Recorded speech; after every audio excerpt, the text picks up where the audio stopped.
Hello?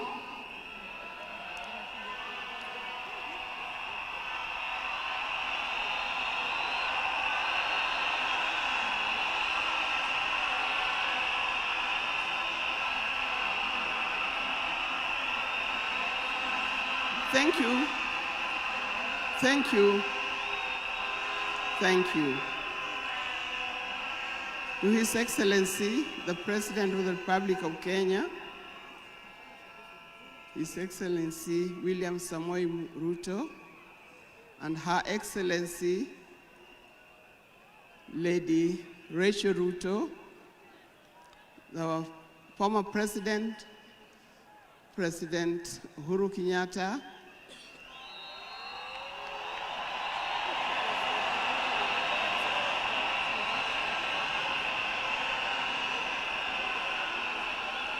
the visiting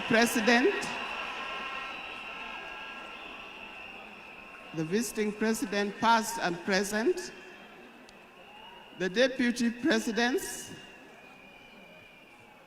all distinguished guests, ladies and gentlemen, and watu wetu wa Kenya kwa jumla, hamjambo. Today is a very unique day. It is not every day that I would be standing here to say something to the nation and to the world about my dear husband, Raila Amolo Odinga.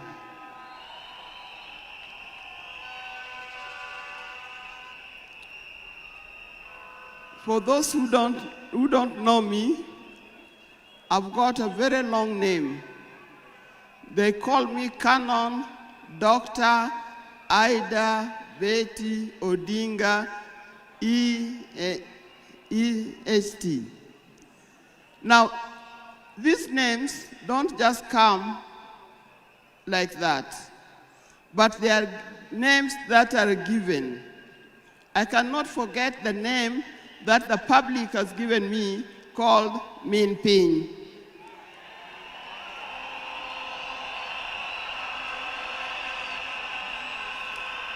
That name is a very heavy name because it is a name that puts a lot of responsibility to the owner of that name. I'm also gotten the name of Peace Ambassador. And for that reason, even before I say something else, I'd like to say something about peace. One thing that I know that Raila stood for, and he keep on repeating, is that we need peace in our nation, we need peace in our homes. And peace will not survive in a situation, in a chaotic situation. For that reason, I appeal, today I appeal, let us mourn Raila in peace. I know you are all concerned, I know you are all mourning, you are sad about this, but let's keep peace so that the peace can prevail, not only here in the stadium, but also in the rest of the country. Coming to talk about my dear husband, Raila Amolo Odinga. I first met Raila way back in the early 70s, and we got married in 1973. For that reason, I've lived with this man for 52 years. Many of the people that I see or who are in this stadium could have easily be our children. No wonder you call him Baba. That name did not come from nowhere, but came from the experience and the life that he has lived with and relationship that he has had with some of these people. During our union, we were blessed by 4 children. First, we had the first child was called Fidel Castro Odinga.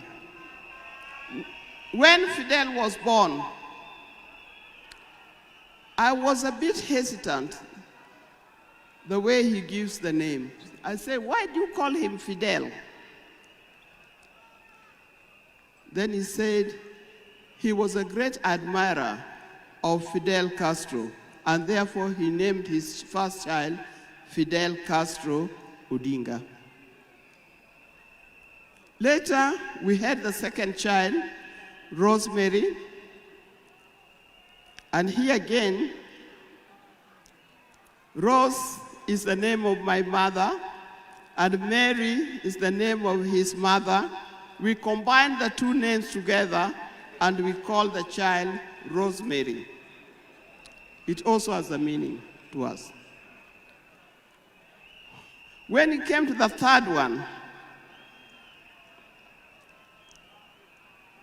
and he named after his best friend and his cousin called Raila Kembo, with whom they shared the name. So we ended up with Raila Odinga. Last, there was a big gap, and I'll explain to you. Last came the 4th child. The 4th child, when I went to the hospital, and you know those mothers, you end up somewhere in labor ward. And I was watching the television. And on the television, that's the time when Nelson Mandela had come out of prison. It was he's been there for 27 years.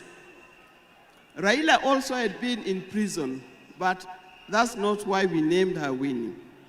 And I was watching the television, I could see Nelson Mandela and Winnie Mandela holding hands as Mandela walked out of the gates of the prison. By then, I didn't know what kind of child I was going to get. But then I said, if it's a boy, we'll name him Wilson Mandela. But if it's a girl, will be Winnie Mandela. And therefore, Winnie Mandela arrived. And that's the 4th child. I see when you look at this naming of the children, I know these days you can name your child anything that you want, but I'll appeal to those who are still having babies. Give your child a meaningful name, because you name them people you never saw, you never heard of, simply because it saw the name written somewhere. There's nothing wrong with giving our children the names of the people who in our lives we think are the heroes. Our life was not smooth life. Just like any other family, there's been ups and downs. But as we continue living together, we've learned how to cope, because we all have weaknesses and strengths. We learned to talk straight to one another. We learned to speak the truth, and we learned to forgive and move on. Now, that forgiving spirit was not only in the home, but is something that has spread to the Kenyan. You've seen how many times he has tried in the elections, but that forgiveness is paramount. So please don't carry grudges from one generation to another and from one group to another. We are all Kenyans. We are all Kenyans. We are sisters and brothers. We must learn to forgive easily and build together Kenya.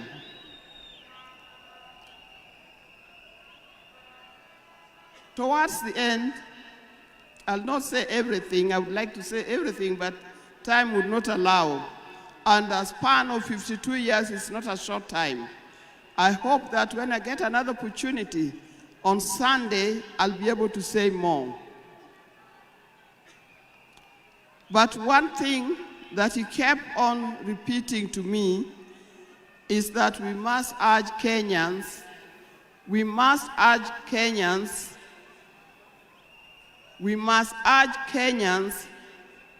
to live in peace. He kept on repeating that. We must repeat it to our Kenyans. We live in peace. Raila hated dishonesty. He hated dishonesty. He hated greed.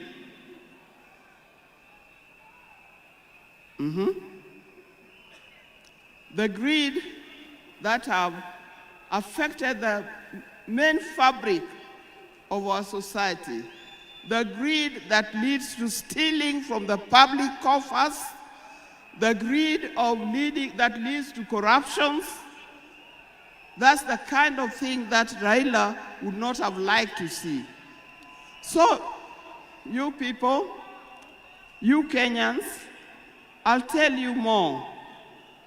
But I thank you, those who have come and those who are watching us from other places. I thank you for standing with this family. I thank you for being here for us. And I thank you for helping us to mourn Raila. May his soul lie in eternal peace. And for the people of Kenya, I wish you well, thank you, and may God bless you. Thank you.